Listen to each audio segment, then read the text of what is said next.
pastor querido. Como é que estão as coisas aí? Tá me ouvindo bem? E aí, pastor? Graças, Tá paz. conseguindo me... tá. Amém. Tá conseguindo me ouvir bem? Tudo bem, graças a Deus. Graças a Deus, estamos bem. Vamos ver se a Que internet ajuda a bênção. gente aí, né? Amém. Eu já estou orando desde cedo aí para ela funcionar hoje. Tá agora por enquanto tá tranquilão. Por isso que eu uso fone, que aí eu Amém. prefiro. Deixa eu te pedir algo, né? Se apresenta aí, pastor, né? Fala da Amém. casa de Esther, Amém. O senhor está me fala um ouvindo? pouquinho dos livros, né? Do trabalho que vocês estão fazendo, que é tão bonito. Por favor, se apresente para a gente aí. Certo. Legal. Amém. Bom, gente, boa noite a todos. Graça e paz. Eu sou o pastor José, da pastora Casey. Eu e a minha esposa, em 2012, tivemos uma direção de Deus sobre iniciar, então, um trabalho nesse campo do aconselhamento, da cura interior e da libertação. Estamos aí, então, há 7 anos trabalhando, nesse campo. Desde 2017, nós começamos, então, uma escola de imersão em que a pessoa fica presencialmente aqui com a gente. O pastor Paulo já participou aqui com a gente. Nós recebemos, assim, no número, hoje a nossa capacidade é para 15 alunos, sempre um número pequeno, porque a gente prima por um diálogo, por um tempo de qualidade bem legal. Nós já escrevemos aí, então, 4 livros, né? A gente tem aí o primeiro, que é o Sou Inteiro, que fala sobre esses princípios de relacionamento, né? Os princípios que nós, inclusive, vivenciamos, praticamos e até hoje praticamos. Depois desse livro, outro livro foi colocado no nosso coração por Deus, que é o livro de Paternidade, a Chave do Reino dos Céus, em que a gente fala dessa figura do papel paterno, né, como é importante e como a distância dessa figura do pai pode comprometer, né, compromete totalmente, né, a nossa vida, o nosso relacionamento com Deus. O terceiro livro que nós, então, escrevemos, ele é fruto, na verdade,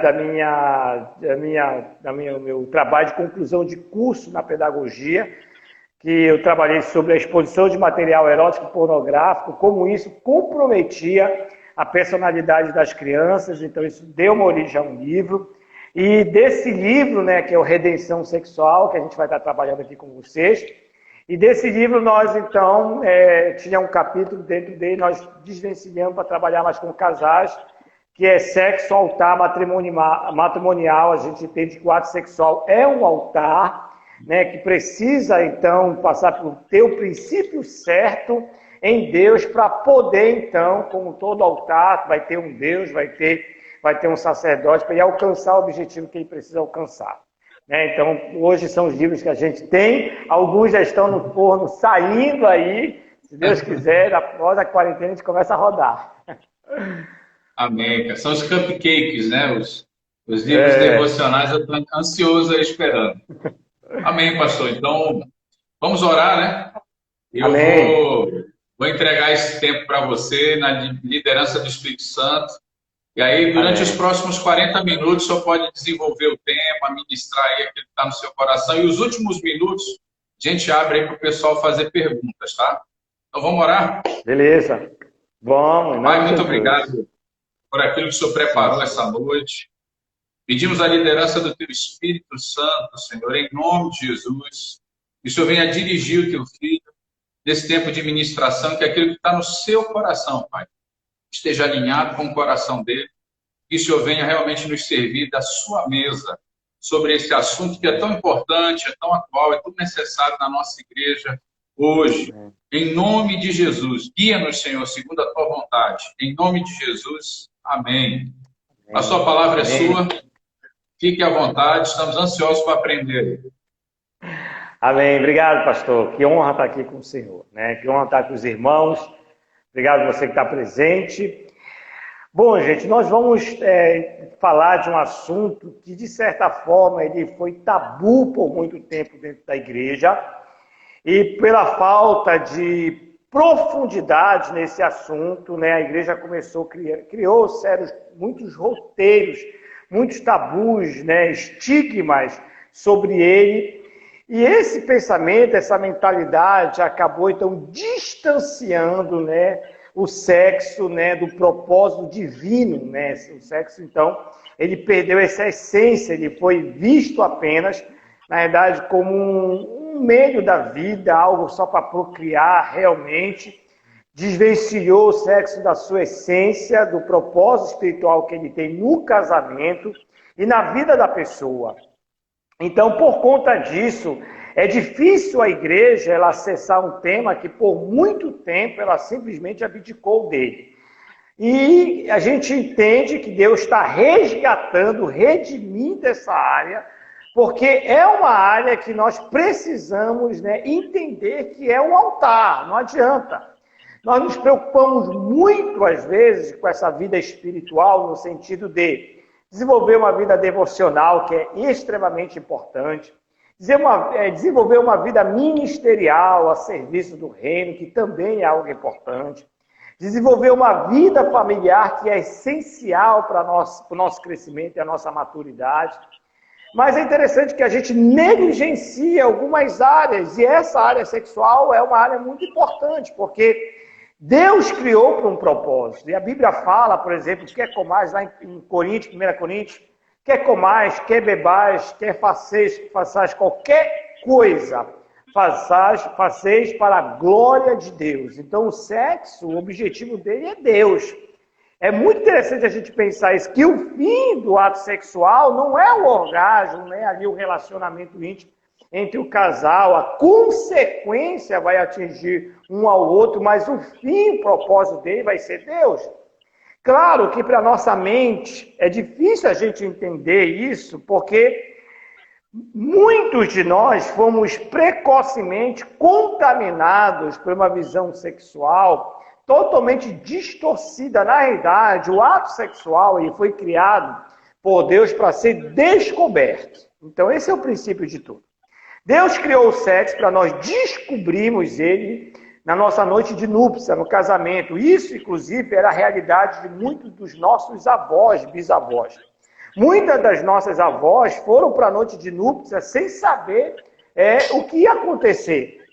Porque a mãe não falava, o pai não falava. E a gente foi criando essa educação sexual para dar entendimento para os nossos filhos, mas na verdade a gente foi precocemente gerando uma certa curiosidade, na verdade, na vida da criança. Mas os nossos avós casaram, por exemplo, sem referência nenhuma, descobriam o que era o sexo na noite do casamento. Isso prova a pureza daquilo, da coisa, né? Então, essa é a ideia de Deus. Mas quando nós, então, enquanto pessoas, nós fomos ensinados, se em algum momento na nossa vida nós fomos ensinados a respeito de sexo, a nossa visão sexual ela foi maculada. Fomos despertados antes do tempo. Não sei se você já leu, por exemplo, lá em Cantares, né? Quando a Sulamita está declarando o seu amor, então, para o seu amado, ela fala assim: ó filhas de Jerusalém, rogo-vos que não desperteis o amor até que ele o queira. Então há um tempo para o sexo ser despertado. E se ele for despertado antes do tempo estabelecido por Deus, a nossa visão sexual ela foi comprometida. Então qual é o grande problema hoje? Porque para muito pastor, porque para muito cristão, ele não consegue associar sexo com santidade. Por exemplo, tem muita gente que não consegue sentir Deus no ato sexual. Tem muita gente que não consegue, né, desfrutar da presença de Deus na hora do leito, na hora do coito marital. Por quê? Porque a mente dele, o coração dele, o repertório, a cosmovisão que ele adquiriu sobre o ato sexual foi totalmente distorcida. É importante a gente fazer essa avaliação. Então, se eu aprendi algo sobre sexo antes de eu casar, foi comprometida a minha vida sexual. Em algum momento da minha história, Satanás maculou, então, a minha vida sexual. E é por conta dessa referência, às vezes é simples, às vezes é uma referência que a gente acha insignificante, por exemplo, o menino, né, que viu os pais tendo relação sexual. Aquela cena gravou ali. Por mais que para ele, poxa, meus pais, né, meu Deus, aquilo foi um abuso, mas aquela cena ficou lá. O que aconteceu? Aquilo maculou o repertório sexual dele. Aí quando casa, então a pessoa começa a desenvolver todo um vício, né, todo um comportamento sexual distorcido da palavra de Deus por conta disso. Então o sexo ele foi criado para nós descobrirmos ele dentro da aliança de casamento, na nossa noite de núpcia, e é um descobrir, porque esse descobrir é descortinar o corpo do outro, né? Se envolver com a nudez do outro. Essa nudez, ela não é uma nudez física, né? Aquilo que a Bíblia fala, estavam os dois nus e não se envergonhavam. Essa nudez não é uma nudez física, é uma nudez espiritual, moral, né? Uma nudez eu vejo a sua alma e você vê a minha alma, né? Essa é a nudez. Então, muitos jovens, por conta dessa influência aí, acabaram, então, se perdendo em meio a essa questão da sexualidade, né? Então, assim, a gente vê muitas distorções dentro disso. Então, a ideia da gente redimir essa nossa visão sexual é, primeiro, saber, partir do ponto aonde nós fomos despertados, né? Qual foi o momento da nossa vida, na nossa história, que nós tivemos contato com o sexo? Se eu não sou casado e eu já sei o que acontece numa noite de núpcia, opa, peraí, quem me disse isso? Você se lembra qual foi a frase que Deus falou para Adão? Quem te disse que tu estás nu, Adão? Quem foi que te falou isso? Quem te trouxe essa verdade? Quem foi que te falou isso aí? Tu sempre esteve nu, cara. Como é que tu chega agora e está dizendo que tu estás nu? Quem foi que te falou? Então a gente precisa fazer uma avaliação profunda. Quem foi que nos falou que nós estávamos nus? Então isso é uma reflexão que a gente precisa entender. Se eu sou jovem, você jovem está me ouvindo, está nos vendo, e aí você está pensando, puxa vida, eu conheci sexo assim... Foi os amigos que me falaram, não foram os meus pais. Foi uma revista pornográfica, foi um filme pornográfico, foi uma namorada. Olha, cara, a tua visão sexual foi comprometida, foi despertada antes do tempo, precisa redimir isso aí. É uma porta que precisa ser fechada e ela precisa realmente. Então, a gente precisa entender assim que é importante a gente coadunar a nossa visão da sexualidade com a visão de Deus, né? A gente precisa quebrar os paradigmas que a gente carrega a respeito do ato sexual. Primeiro, porque a gente vive numa sociedade altamente sexualizada. Então, olha como funciona isso. A gente vive numa sociedade onde a mídia, onde a indústria do entretenimento, onde a indústria, né, do marketing e propaganda, ela bate pesada na linguagem sexual. A linguagem sexual é uma linguagem altamente viciante. Né, pastor? É altamente viciante a linguagem sexual. Ela é tão contaminante, ela é tão viciante, que ela distorce o conceito das coisas. Tem gente que não pode ouvir falar uma palavra simples, uma palavra comum, que logo ele associa o quê? A questão sexual. Isso fala, né, inclusive, né, de como a mente já foi cooptada por essa linguagem.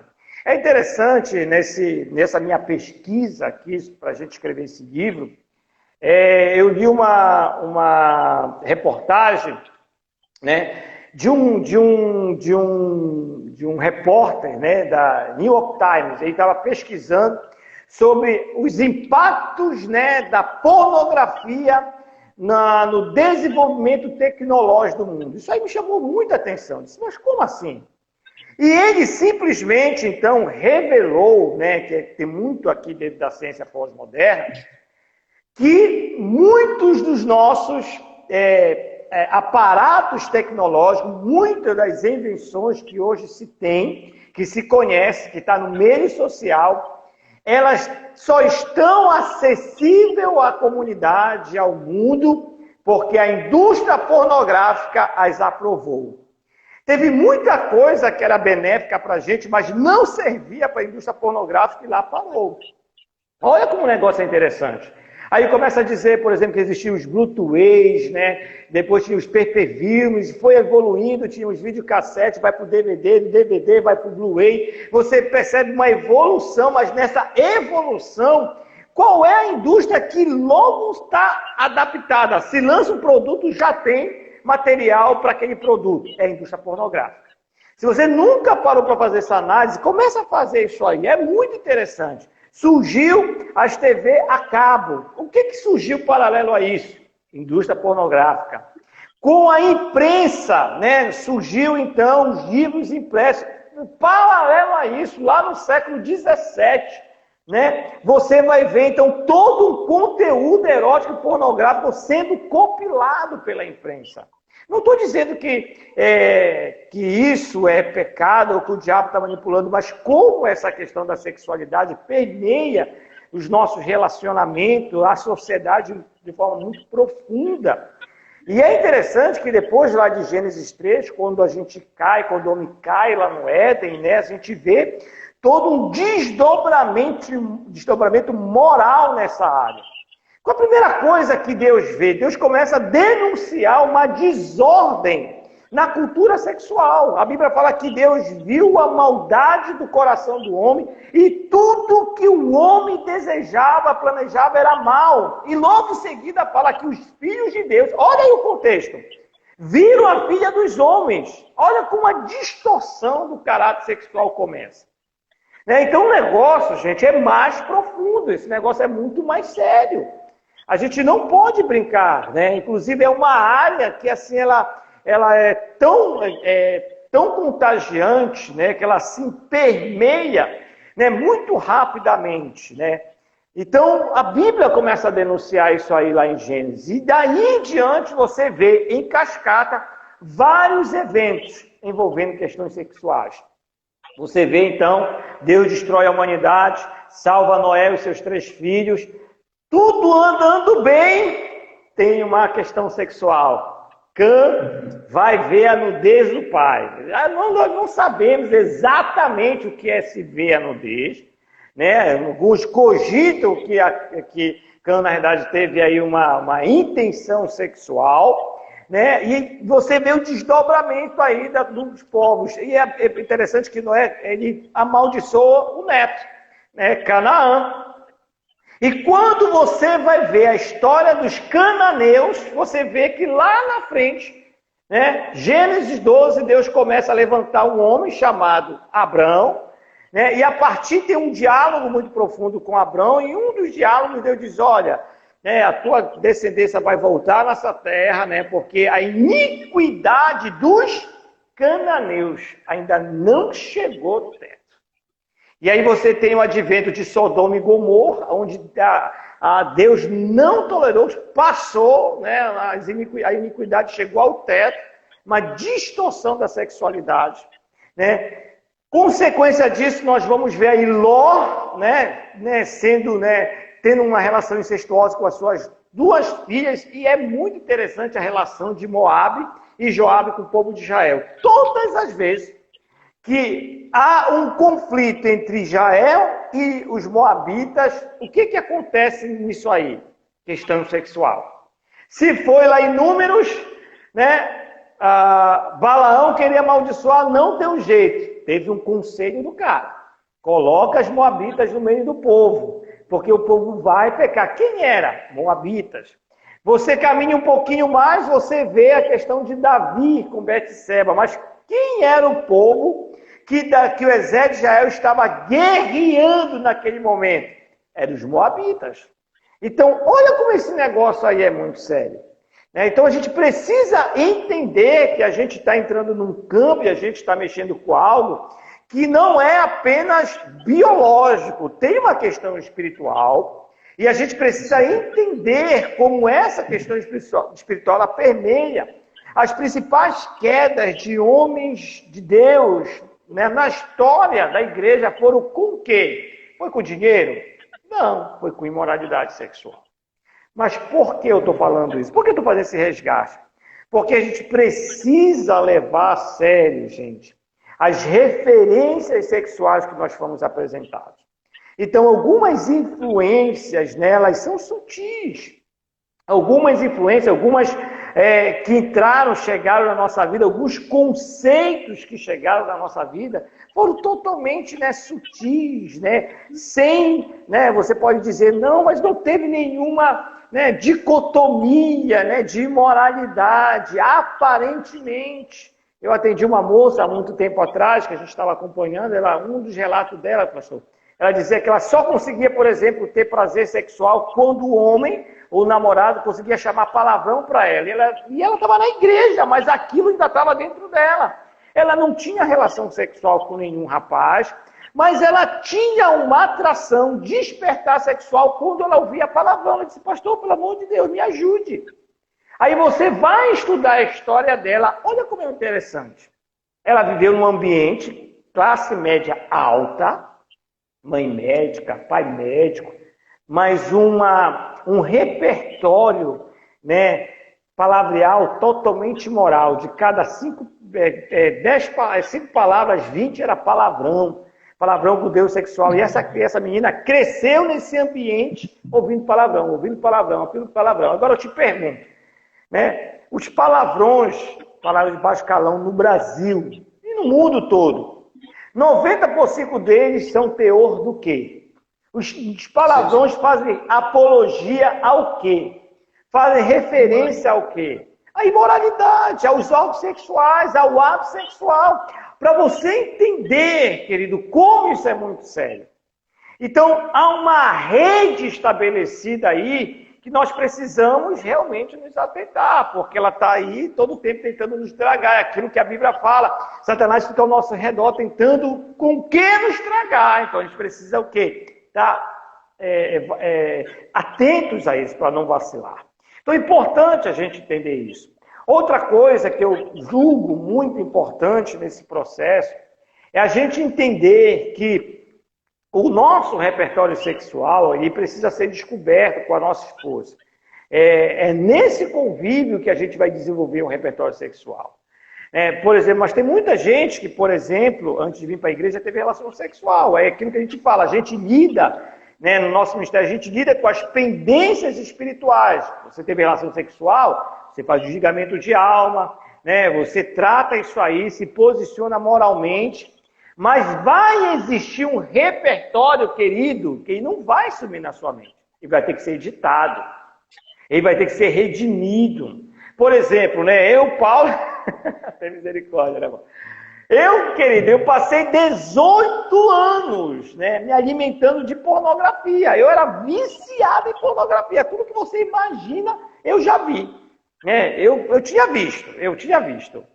Como eu lidei com 18 anos de imagens, cenas, sensações, sons que foram acumulados ao longo desse tempo. Rapaz, isso foi um processo longo.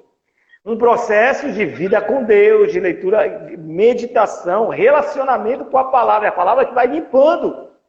Agora, isso de vez em quando nos sobressalta a memória, porque ficou gravado, querido. Só que não vem com o mesmo impacto, não vem com o mesmo, né, com a mesma fúria, não vem com a mesma dominação, né?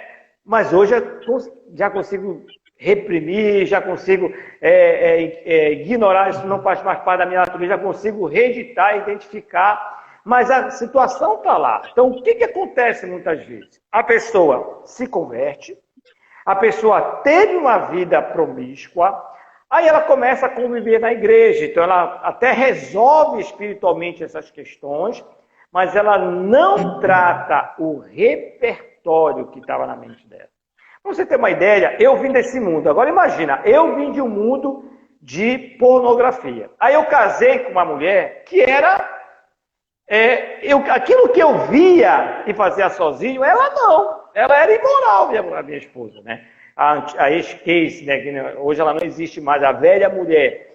Totalmente promíscua. Então ela tinha um repertório sexual, ela tinha... se aprofundado na imoralidade sexual, numa vida de fornicação de forma profunda. Quando a gente casou, nós já tínhamos passado por processos separados, eu já tinha passado por um processo de libertação intenso, tinha feito ETED, né? Inclusive aí que eu conheci o COT. E aí tinha passado por tudo isso, mas o meu repertório sexual ainda era pornográfico. E ela, mesmo tendo passado por todo, né, então, um trabalho de libertação, cura interior, né, profundo, mas o repertório sexual dela também era pornográfico. E quando foi que a gente se deu conta disso? Quando a gente casou e começou a desenvolver uma vida sexual. E claro, querido, quando você é liberto e o Espírito Santo está dentro de você, o Espírito Santo começa a denunciar as desordens. É isso que a gente precisa estar entendendo. O Espírito Santo sempre vai denunciar as desordens, aquilo que não está coadunando com a santidade de Deus. E isso começou, então, a nos incomodar. Tem alguma coisa errada aqui, tem alguma coisa errada. E a gente realmente entendeu em Deus que a gente precisava, então, redimir a nossa vida sexual. A gente teve que ir para Deus e pedir que Deus, né, realmente editasse todo esse repertório.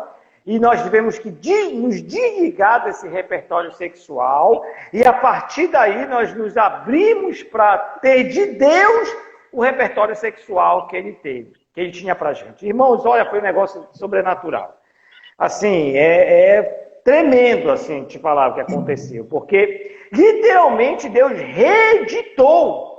Por exemplo, quando você tem uma contaminação sexual, a nudez, ela é sensual.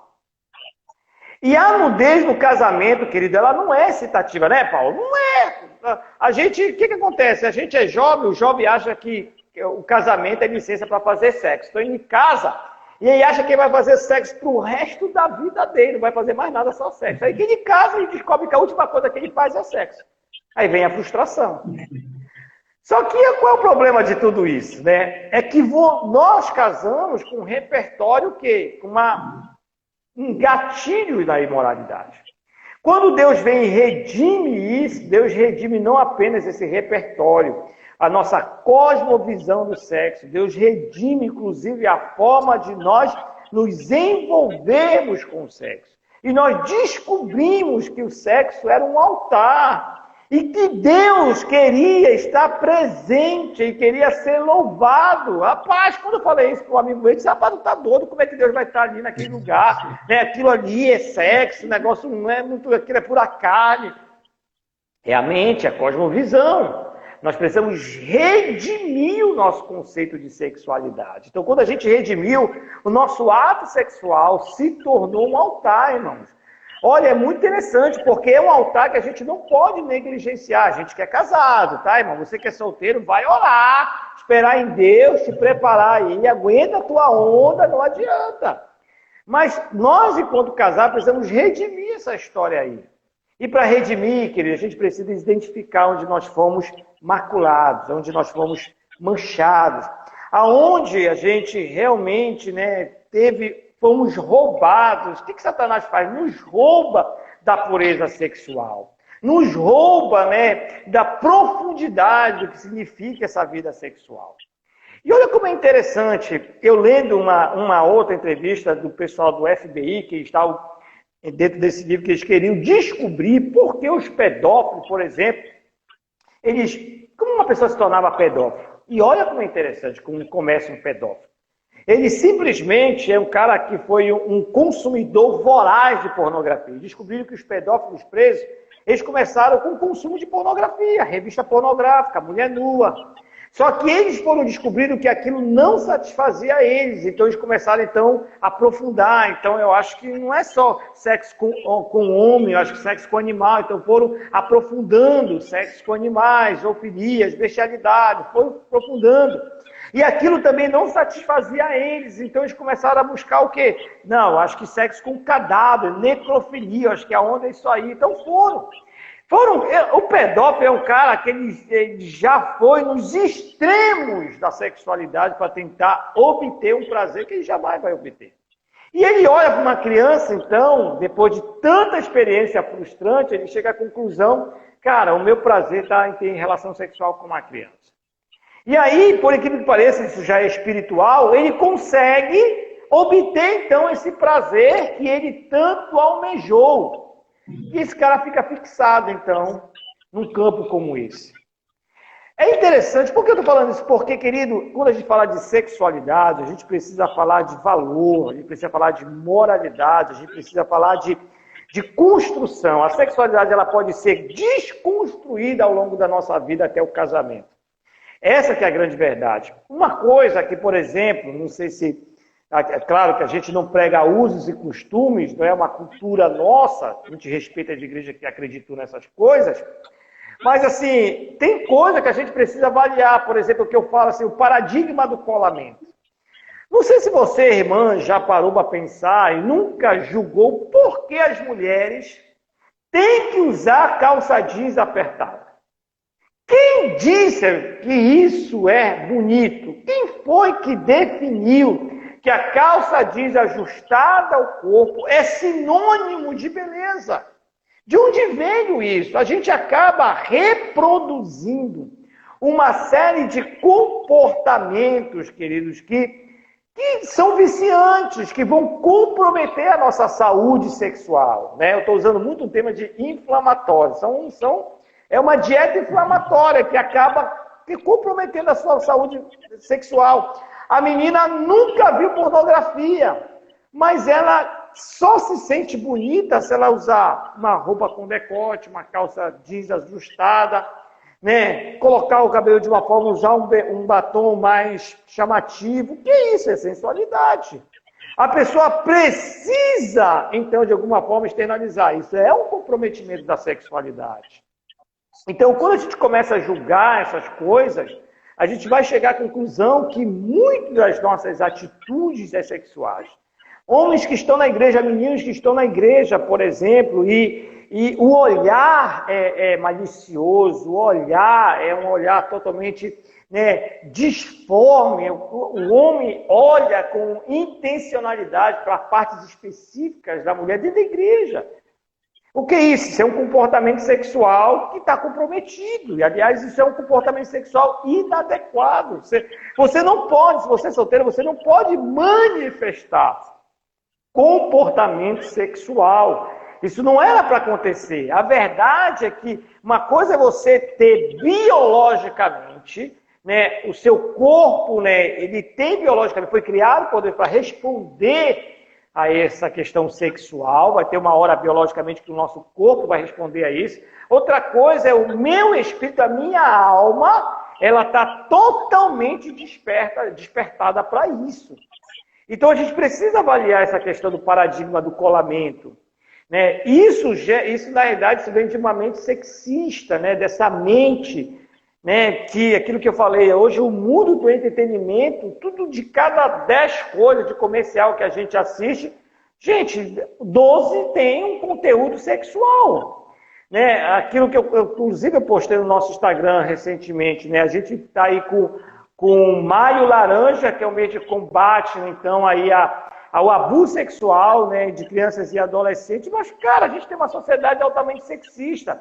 Nós abusamos das nossas crianças através de música, a gente abusa da nossa criança através da nossa cultura, a gente abusa da nossa criança através dos nossos entretenimentos, a gente abusa das nossas crianças no nosso meio social. Uma criança que vê uma mulher, um menino de 5 anos que vê uma mulher andando na rua, com o bumbum pro lado de fora, as nádegas, a bochecha do bumbum aparecendo, isso é um abuso. E olha como é interessante, tem uma pesquisadora que ela falou o seguinte, que a exposição sensual do corpo prepara, inclusive, a criança para ser mais receptiva à pornografia. A criança, às vezes, está vendo pornografia e ela nem mais escândalo. Mas por quê? A sociedade, a família, o ambiente que ela está vivendo é um ambiente moral. Então, a gente ainda vê cristão, querido, assim, com o mesmo princípio. Certa vez a gente estava indo da escola noturna e uma menina assim, estava atravessando e ela vinha atravessando ao contrário. Rapaz, com shorts que eu olhar para Deus. Quase o carro me bate, tive que olhar para Deus, atravessando a rua que não dava. Pastor, disse, glória a Deus, vai, passa, irmão. Mas para a gente entender que a gente precisa mudar a nossa mente. E isso a gente ignora porque a gente é um conceito, não, Deus ele é o meu coração, Deus quer o meu coração. Deus, ele quer, né, ele quer a minha santidade. Deus não se preocupa com o meu repertório vestual. Deus não se preocupa com o guarda-roupa, com o estilo de roupa que eu uso. Né? Deus não se preocupa com isso. Mas a gente precisa entender que em Deus é necessário a gente fazer uma varredura nessa questão sexual. E isso é muito interessante, porque se a gente não faz realmente um upgrade na nossa vida nesse sentido, né, sexual, o que vai acontecer? São influências sutis. Satanás ele não precisa de uma porta aberta para manipular a nossa vida. Ele precisa de uma brecha, gente. E o que é mais fácil identificar? Uma brecha ou uma porta aberta? Uma porta aberta, é a lógica. Eu vejo, eu compreendo. A brecha, se você for olhar uma porta, você vai ter que olhar com muita minuciosidade para se atentar nessas brechas. Então, a ideia é a gente entender, por exemplo, aonde é que o nosso repertório sexual, como ele está aí, por exemplo, comprometido. É o que eu chamo do paradigma da ignorância. O que é o paradigma da ignorância? Né? É essa, né? É aquilo que Jesus fala, o povo que andava nas trevas viu a grande luz, o que habitava na região da sombra da morte resplandeceu a luz. A gente é ignorante. O que é ignorância? A falta de luz. Quando é que eu sou ignorante? Quando eu não tenho luz sobre áreas da minha vida. E essa questão sexual, a gente precisa buscar a luz de Deus. Se você fizer uma avaliação profunda da sua vida, e, cara, se você tem referências sexuais e não é casado, isso já é um sinal que a vida sexual está comprometida. Que a saúde sexual está comprometida. A gente acredita que a gente só tem problema na área da sexualidade, é uma coisa que a gente precisa desconstruir, se a gente é viciado, se tem problema de pornografia. Certa vez uma moça que a gente atendeu, ela disse, graças a Deus eu não sou como essas outras meninas que transaram, eu não preciso fazer ligamento de alma. Graças a Deus eu ainda sou virgem, Deus me guardou. Eu disse, olha que legal, mas vai conversando com essa menina, vai conversando. Ela nunca tinha transado, mas namoro impuro, via pornografia. Tinha um repertório imoral. O que é um repertório imoral? É um repertório malicioso. Eu disse, filha, deixa eu te falar, o que é virgindade? Virgindade, queridos, não é não ter sexo. Virgindade não tem a ver com a questão biológica. Virgindade não tem a ver com você nunca ter se deitado com alguém. Isso não define você ser virgem. Virgindade, desculpa te dizer, mas virgindade é pureza de pensamento. Isso que é uma pessoa virgem. Uma pessoa que é pura de pensamento. Se a sua mente, essa área sexo, não está guardada, não foi despertada, você é virgem. Certa vez, discipulando uma pessoa, a gente começou a falar algumas perguntas, e eu achei muito bonito. Eu falei, você vê essa questão de pornografia, como é que está isso? Ela disse, não, isso não existe na minha vida, nem sei o que é isso. Eu disse, olha, glória a Deus, uma pessoa guardada. Aí, tudo bem, glória a Deus, vai seguindo. Lá na frente, a menina conversando, não sei o quê, queria dar o testemunho de outra para a pessoa, chamou um palavrão. Eu disse, peraí, que negócio é esse? Então, olha como é sutil a coisa. Então, a gente não pode cair nesse erro de achar que pelo fato de nós não termos problema com pornografia, de nós não termos problema com masturbação, de nós não chamarmos palavrão, mas como é que a nossa mente lida? Como é que a nossa mente responde a certas palavras? Como é que a nossa mente responde a certos conceitos? Como é que a nossa mente responde quando nós olhamos alguém na rua? Isso tem muito a ver da gente fazer essa avaliação. Então, a gente não pode simplesmente ignorar isso aí. Então, a gente precisa entender que a questão é essa. E aí, né, sexo tem a ver com prazer ou satisfação? Deus nos criou para nós termos prazer ou satisfação? Eu gosto de dizer que o sexo foi criado por Deus para gerar satisfação no homem. Por que não prazer? Prazer é uma das consequências. Porque prazer você pode ter qualquer coisa, querido. Você pode ter prazer tomando um sorvete, você pode ter prazer lendo um livro, você pode ter prazer deitado numa boa rede, né, debaixo de um sol. Você pode ter prazer tomando um bom açaí, né, pastor? A gente pode ter prazer com muitas coisas. E o prazer, querido, ele perdura enquanto durar o estímulo. O prazer é pontual, ele precisa sempre de um estímulo para ele existir. Tem um estímulo, ele dura. Acabou o estímulo, ele acaba. Prazer é isso. Satisfação não, querido. Satisfação está no campo da alma, está no campo do espírito. Satisfação tem a ver com o propósito, em você ser reafirmado em quem você é. Então, essa questão sexual, esse é o contexto dele. A gente precisa entender quem Deus, é isso que Deus quer com a gente. Quando Deus pensa na questão sexual. Agora, aquilo que eu falei, a nossa sociedade sexista, ela resumiu o sexo ao prazer. Resumiu a questão sexual a um contato físico, a uma questão biológica. E eu vejo muita gente querendo casar para realizar esse prazer, para ter esse prazer realizado. O cara cai numa cilada, porque prazer é pontual. Sexo, o fim dele não é o orgasmo, mas é o início. É quando ele acaba que ele começa. Né? A minha esposa hoje assim, tem me ensinado muito. Não, bora fazer sexo. Eu digo, opa, né? Não, mas deita aqui do meu lado. Aí a gente assistiu o filme, ela disse, pronto, eu fiz sexo no segundo. Eu digo, que negócio é esse? Já esqueci. Aí ela foi me explicando, não, o prazer de estar junto é muito maior do que o contato físico. Foi um choque para mim, o cara acostumado a achar que sexo é prazer. Então isso é uma construção, mas para quem tem uma mente sexista é diferente. E a linguagem sexual, aquilo que eu falei no início, é uma linguagem muito viciante, muito contagiante. Uma agência de publicidade, a gente queria fazer um teste, como o sexo, ele mexe com as pessoas. Então eles pegaram um prédio mais ou menos de 14 andares e colocaram um banner do lado do prédio, escreveram um banner amarelo com a palavra sexo de cima a baixo em vermelho. E embaixo estava bem pequeno, agora que a gente tem a sua atenção, vamos anunciar os nossos produtos. E era interessante que a narrativa dessa empresa era engraçado, porque o que eles falavam? Que as pessoas que viam a palavra sexo e olhavam para baixo, as pessoas que queriam, muitos viciados já buscavam naquilo um outro meio de entretenimento. Alguns balançavam a cabeça achando graça, outros ficavam chateados. Que negócio é esse que é brincar com a minha cara? Mas o que eles chegaram à conclusão? É que essa palavra, ela mexe com as pessoas. E se essa palavra mexe com você de forma errada, ela te desperta, tem alguma coisa errada. Porque o que é natural? Eu ouvi a palavra sexo e não ser despertado. Isso não me mover. Mas se você está aqui estudando e você escuta a palavra sexo na televisão, e você está aqui, opa, sexo na televisão? Já te despertou, já te moveu, querido, tem alguma coisa errada aí dentro. Esse seu repertório ele foi contaminado. Então a gente precisa identificar para redimir isso aí. Se a gente não redimir, o que vai acontecer? A gente vai viver uma vida sexual que não vai ser um altar a Deus. Vai ser uma área da nossa vida que a gente não vai poder adorar a Deus. Vai ser uma área da nossa vida que Deus não vai ser glorificado em relação a isso. Ainda estou no tempo aí, Paulo?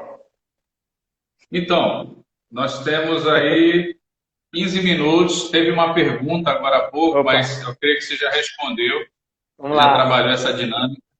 A gente pode aproveitar esses últimos 15 minutos para um bate-bola, mas principalmente você fechar, né, de repente, o tema. Eu acho que tem aí mais ou menos uns 13 minutos. Mas assim, foi muito legal você falar. Ok, eu vou fechar. Vai fechar, né? Quando aqui se pontuou essa questão do sexo integral, né? Esse conceito de sexo integral é justamente essa questão de você transcender a questão do quarto do casal, né? Você trazer essa visão do afeto justamente para o dia a dia, né? Para o dia a dia, para o cotidiano, nas palavras, nos atos, inclusive sem apelo sexual. Isso é maravilhoso, isso vai atingir essa questão da satisfação. Mas eu vou deixar o senhor encerrar, né? Fazer o fechamento. E aí depois a gente se despede da turma aí. Pede o pessoal voltar amanhã aí, que amanhã vai ser campeão também. Amém. Então, gente, para fechar, inclusive respondendo uma pergunta, acho que foi da Thay que ela fez, como obter a redenção sexual, como a falta de redenção sexual compromete a vida de um casal? Totalmente. Porque o casal, quando a gente casa em Deus, a gente vai buscar sempre qual é o objetivo? Satisfação. Então, o que a gente alcança? Prazer. Isso gera frustração. Porque a mulher ela quer se sentir satisfeita e o homem também quer obter satisfação. Pela falta da redenção da área sexual, eles acabam só alcançando o quê? Prazer. E o sexo se define no corpo, no ato sexual, ele se define no campo biológico. A gente precisa entender, para fechar, que o sexo ele envolve o ser humano integral. Então o sexo ele vai tocar no nosso corpo físico, mas ele vai mesmo integrar a alma com a alma da nossa esposa e vai mover o nosso espírito. Então nós nos unimos nessas 3 dimensões, corpo, alma e espírito. O único instrumento capaz de fazer isso com seres humanos é o ato sexual. Eu só consigo me unir a uma pessoa nessa dimensão através do sexo. Não existe nenhum outro. Nós podemos nos tornar amigos, podemos nos tornar irmãos, podemos nos tornar íntimos, mas nunca iremos nos tornar uma pessoa se não for pelo ato sexual. Ele é o único que tem esse poder. Então, é importante se tornar uma só carne com esse repertório zerado. Uma só carne, pensando da forma integral. Então, quando nós não passamos por esse processo de redenção e casamos, o que a gente vai ver? A gente vai, então, ter que lidar com esse processo no casamento, que é mais difícil.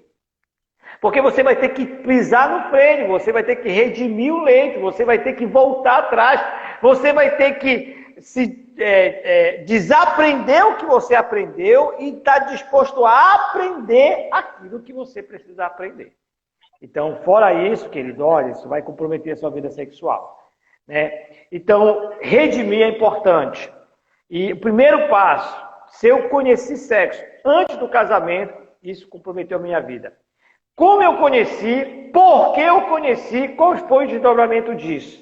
Eu ainda carrego esse repertório comigo. Quando eu vou para o ato sexual, esse repertório ainda está comigo? Ainda está, ou então eu preciso de ajuda. Eu preciso procurar o pastor Paulo, a pastora Railca, né? Eu preciso procurar o Ministério Cadistério. Você precisa procurar ajuda para redimir isso aí. E redimir é desaprender tudo o que aprendeu e aprender tudo diferente, querido.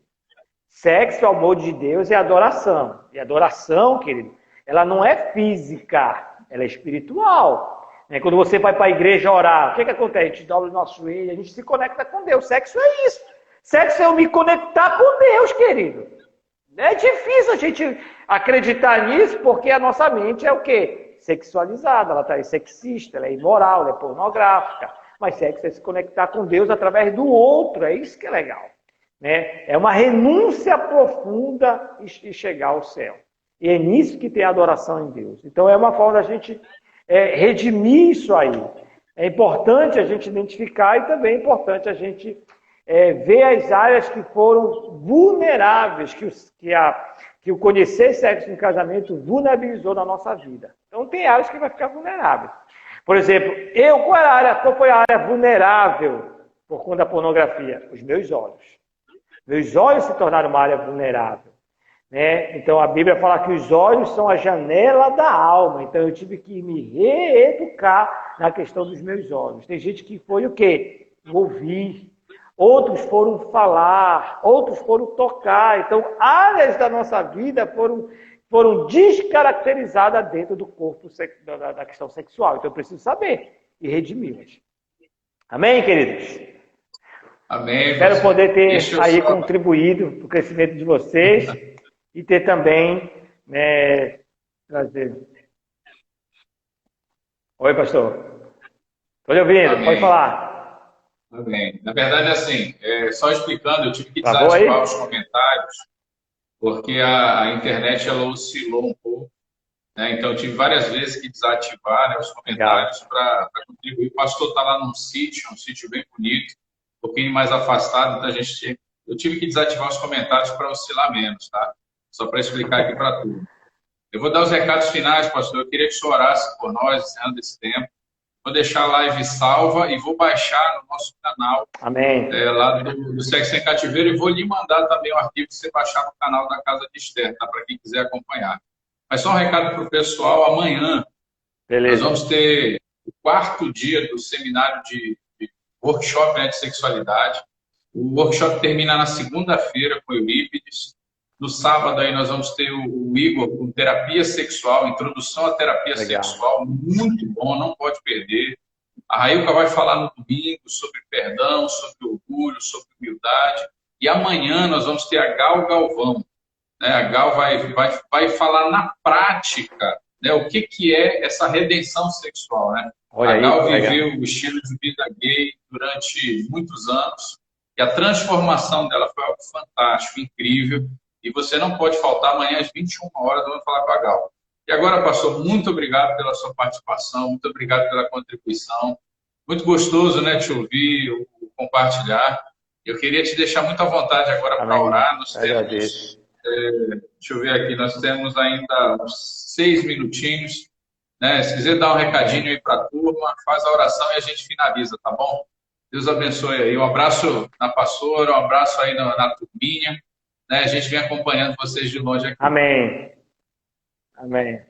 Amém.